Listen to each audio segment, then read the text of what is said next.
Everybody, welcome back to my channel. This is Zethu Zwana with Black Couture Health and Wellness Lifestyle. This is Just Growth Babe extended conversation. So we are doing a series of how to develop a life plan, life goals, and I am so excited that you are here. If you are new to my channel, please definitely subscribe and let me know in the comments if anything is relevant or was useful to you today. I would be so happy to answer any of your questions. Let's get right into this. So, what is clutter? Clutter is clutter in general, if you're looking at everything, it's just messy. It's disorganization, whether it's emotionally, mentally, or physically in your space, that is just not streamlined and coherent. The reason why I loved having this conversation or loved having this definition as a start to your life is because like 2 years when I turned my whole life to God and said, okay, and I threw it and I was like, you have to do everything. Do everything, do whatever the people were saying that you can do, but do it. I can't do this. I'm hitting walls, I'm making the same mistakes, and I'm getting irritated, and I'm losing steam, I'm losing the passion. So what I then realized is God kept on, untangling more things than putting more things together. Especially, I'm a competitive person, having a national swimming background, having a national sports background, it almost feels like I was like, okay, so I'm just gonna be failing like my whole life. Like really, wow, and so that one led me to coin the term on my blog, growth opportunities. It's not that you're failing. So if you are a perfectionist freak like myself, or if you're competitive, you have a fighter spirit, a determined, tenacious spirit, take those untangling of your beliefs as growth opportunities. The first thing, then the sweet moment with that one, I was like, you know what, my God is geographical, church is geographical, my Christianity has been geographical. Moving from Smunye, which is like a unicorn island, it has like every perfect thing that you could ever imagine, free everything, it's free too many things, I think, and then having church there, to let's say Norman, Oklahoma, which is like Bible Belt town, to Texas, to New York, you definitely sometimes get the sense that God is geographical, and not because he really is, but because then you start to look at your environment kind of differently. I'll give you a perfect example. In Texas, I said they are flair, baby. Like, they are beautiful. They look like they would be my type of people, because I'm like, yes. Even though I'm quiet, I'm an in-between introvert. I just read like your vibe and see if I can match it, or let's just, we'll be quiet because, Cynthia, be quiet. But, Texas people are just flair and, just full of flair and fun. And so that kind of gives you a different, it changes then your relationship with Christ, whereas, you get a different approach of Christ because of just the different geographies where you live in. Because then people use different examples. For instance, the examples that will be put here in Eswatini are absolutely different from the examples that are used in the United States. But sometimes when I'm fighting the narrative of Eswatini, the messy clutter of your beliefs, what is failure here, what is available to you, what you can achieve here, I take on that, what I learned from overseas to be like, no, Jesus is, and then I have to remind myself, Jesus is not geographical. If an American do it, then I can do it, and so you have that kind of spirit. So clutter is just, because then clutter is all these narratives that you've picked up and made into beliefs. Just kind of have your space when you are trying to do a life goal, that not everything you take should be taken as the final thing, rock to stone, like caveman, like once it's scratched on there, it's there for life. There's no erasing it. No, only because when then God brings you onto that journey and untangling those beliefs, there's a lot of grieving. And I say grieving because sometimes it's like losing an idea that you had. I loved where, like, even some other health and wellness people always say that, or other Christians say, you know, I was always fighting to be like, oh, I'm the tenacious one, I'm the sporty one. And then the more God untangles your life so that it is straight and clear, the more you realize, actually, you know what, I'm just a child of God, okay?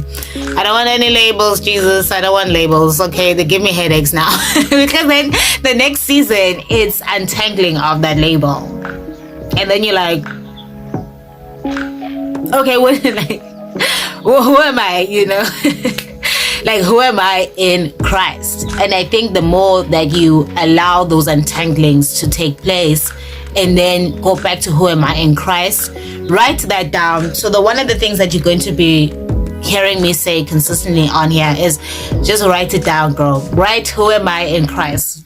Let's start off with some key pointers, and later on I'll explain to you why those became key pointers.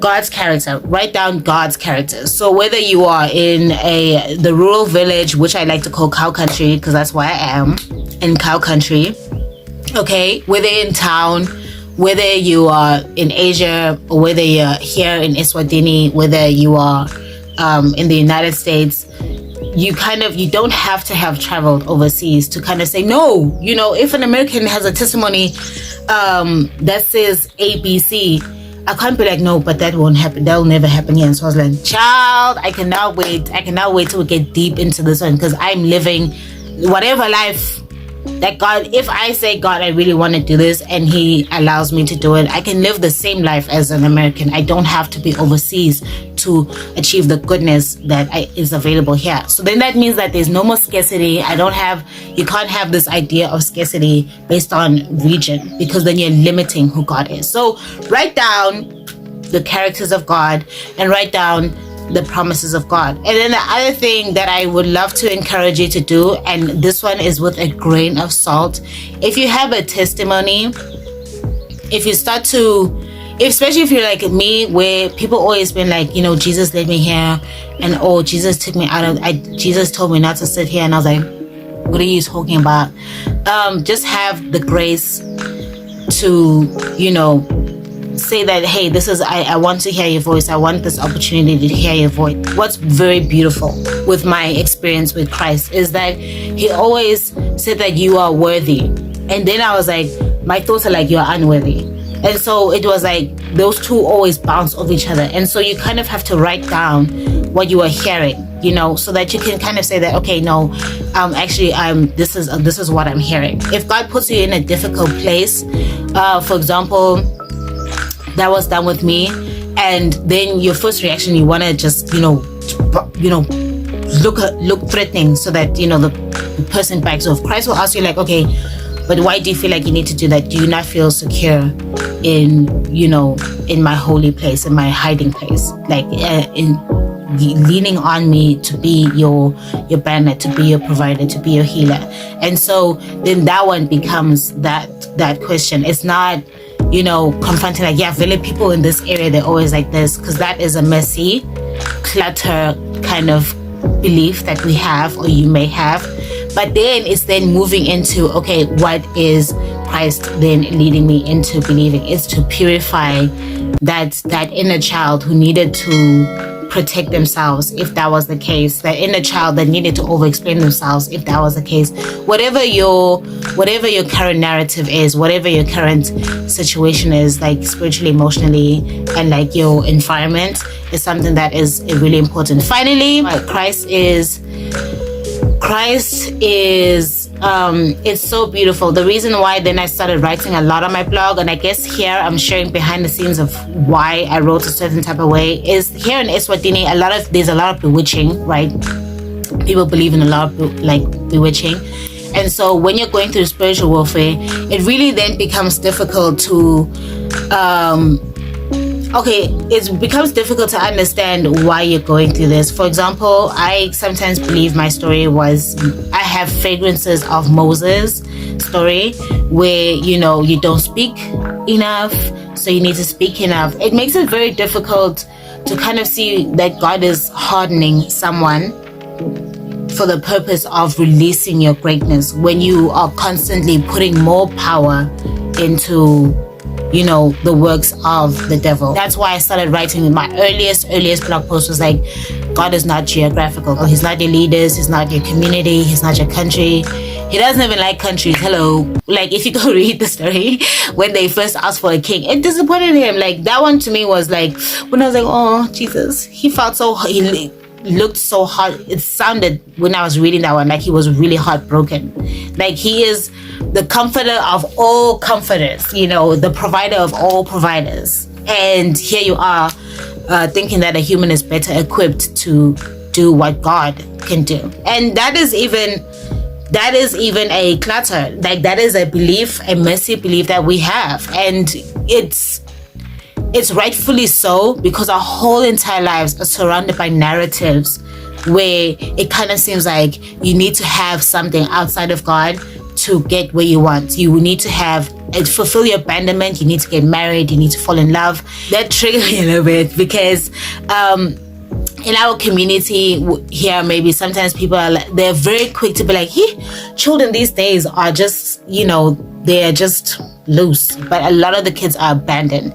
And I think one of the counter narratives to that abandonment and loneliness and the yearning for like love and being held and being comforted and being secured, like that blanket kind of feeling, is love. Like, love is like the best narrative that's out there, that is also very destructive to our personal growth and the healing of young kids. So a young kid will repeatedly be like, I feel lost, and then he'll mention something like, my family, nobody's available at home, they're always busy. Then when you give a child more effort, you see the evolution where society gets really tired of looking after this kid, especially like maybe if he doesn't even know access. Like, there is access here, like Save the Children, all of these ones are doing phenomenal jobs, but it doesn't mean that they've done 100%. They've caught the whole net. And so I don't know, I got triggered at some point when I was doing my dating series, because then I got stuck on the church needs to be addressing this. We need more church people to be a place where we are the consistent narrative in it. Because I also met another church organizations which really made me happy, but not every child. They made me happy because they've created a space where kids can come and volunteer. You can, if you're lost, come and feel found here. And I think that's great, because then at some point one of the kids, he was so tired of being lost, he's searching, he's on the road like till 10 p.m. at night. And then he finally turned around to me and he goes, yeah, I'm going to lose my virginity and have a baby.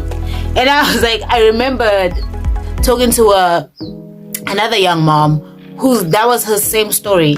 Just like she spoke to a young man, her father, her baby daddy and her were like, we're going to be there for each other for life.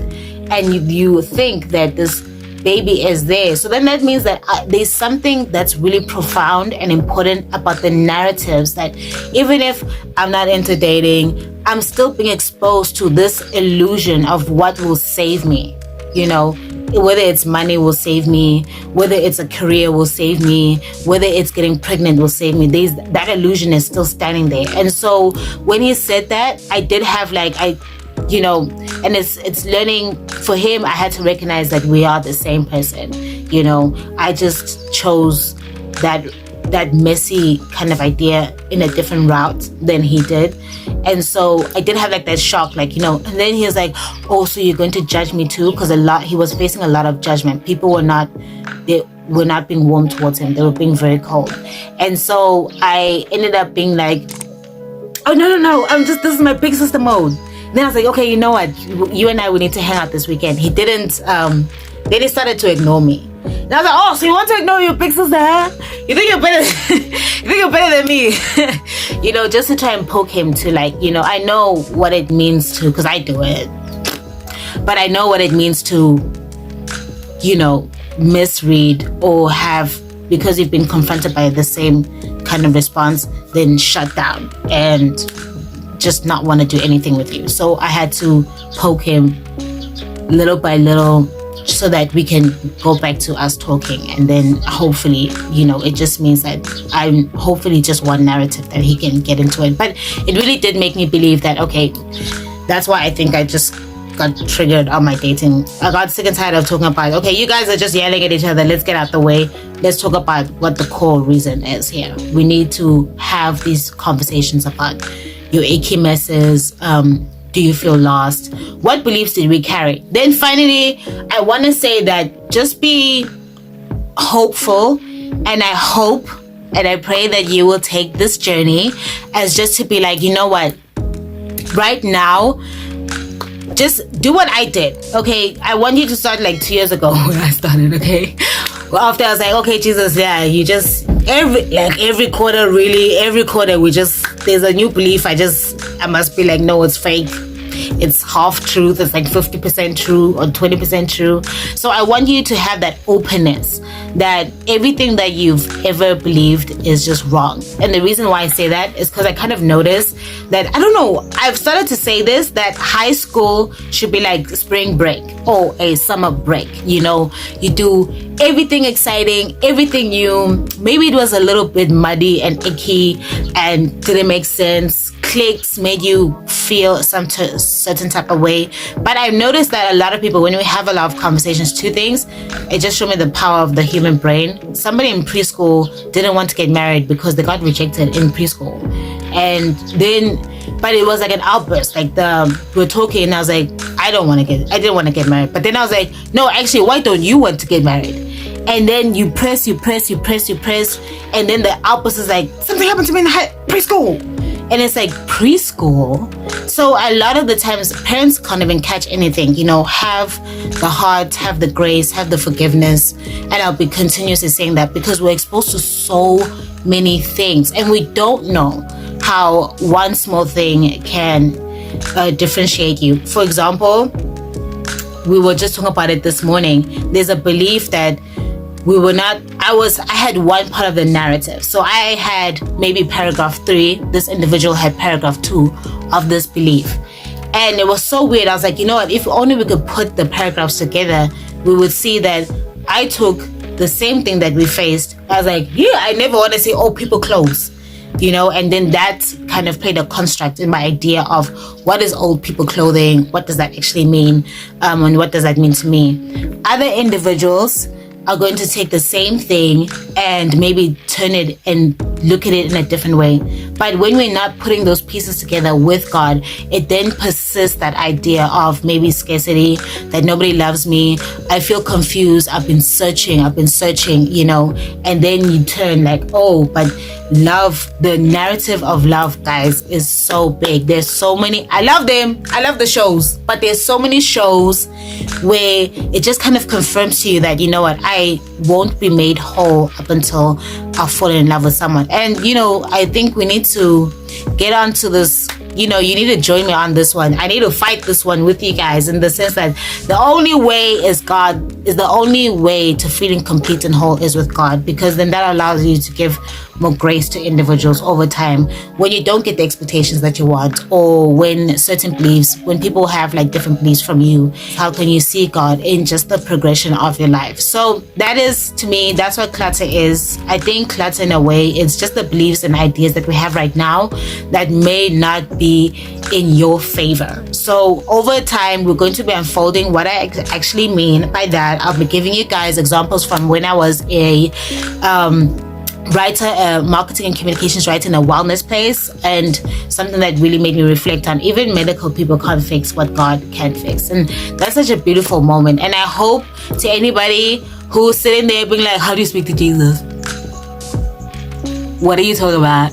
You know, hello, I was there. Okay, so I am really happy, and I hope that you will just spend this time with me so that we can actually, you know, let's get into how do they talk to Jesus? What are you talking about? You know, say it. How does Jesus talk? You know, and just recognize that it's that back idea, like, wow, is my life as worthy for God to talk to me? Am I worthy enough for God to talk to me? And the truth is, you are.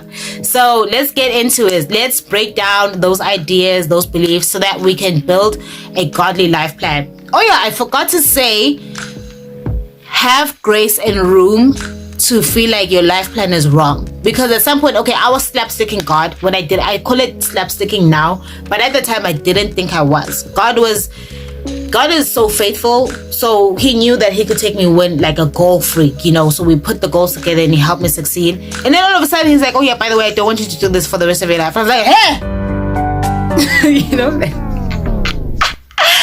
what are you talking about? I actually, you know what? Actually, I refuse to remove those goals. I was like, I have a whole binder for this life plan. What do you mean? You know? And then, but he's so beautiful because he didn't respond to me. God, like when I'm having that, like in your head, you're having that. That's how you respond. But like, okay, it's okay. Don't worry. So what you want me to do? And then he shows you like, this is like you know, like a trailer of this is what you should be doing. And you're like, okay. And then later on, I realized that, you know what, the life plan I'm building is my idols. And I was like, oh yeah, by the way, so when you said that you didn't want me to do these idol things, I also don't want to follow idols. They've given me too many headaches and I hate them.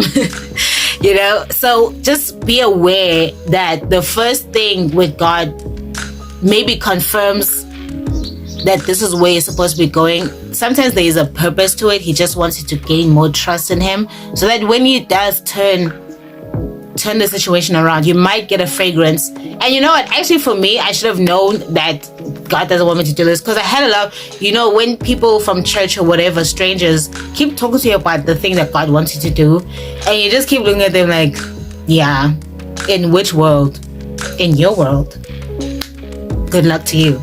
And then, you know, like keep charging like I would, like speedy. Then that's, you know, so then God will finally come and talk to you. He will allow you to have that growth, especially when you own your growth. I had to own being sick and tired of that idol to being like, okay, so what's my life plan? You know, we're here, but I'm actually not happy when I'm seeing where I'm not happy with what I'm doing. Like it's no longer fulfilling me.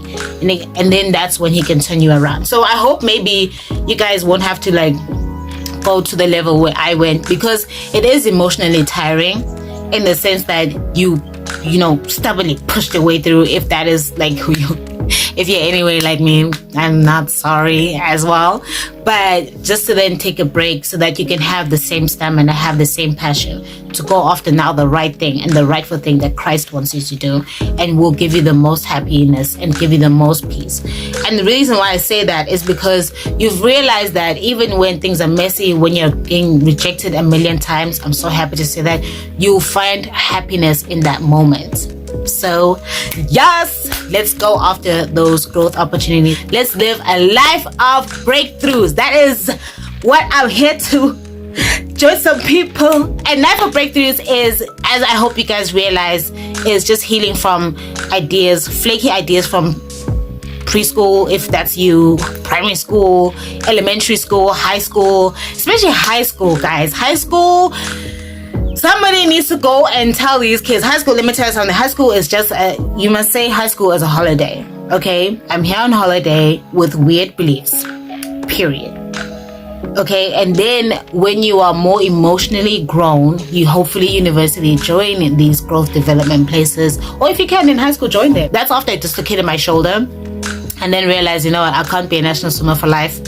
So, and then it made me realize I'm full force, like, you know, kind of like a mule kind of person. And so it was really great that I lost the biggest opportunity of my life, but it then turned me around. So I'm okay with you getting that space of disappointment to turn around, but I also feel like, wouldn't it be so much more better if you just had that grace to be like, oh, what I'm doing is not the end all, it's not the foundation. It needs to be the foundation up until God is consistently and periodically changing my life. Defining failure as growth opportunities, because if your life needs to change, your life needs to change. The space that we live in right now, like it changes. It feels like it's about to change every 2 years, 5 years. Somebody actually said that people will be changing their jobs every 5 years. So how do you emotionally, mentally, and physically prepare yourself for that kind of spiritual, emotional change? And so let's get into these conversations. Let's live that kind of life where you are happy with change, because at least you are trying your best to say, you know what, God, I don't know what this talking to you thing is, but I need to try it because I need the Father who's only here for my goodness. From writing down his character, from writing down his promises, I only see good in everything that you say. And so that will help me understand the healing and my belief systems about then why does God purify you? It's not punishing. Why does he purify you? For the purpose of my own benefit. I want to be benefited. I want to get all the goodness of Christ. Hey, so let's do this. Let's do this, guys. So I'm so excited again. Please do leave a comment if you want me to mention anything.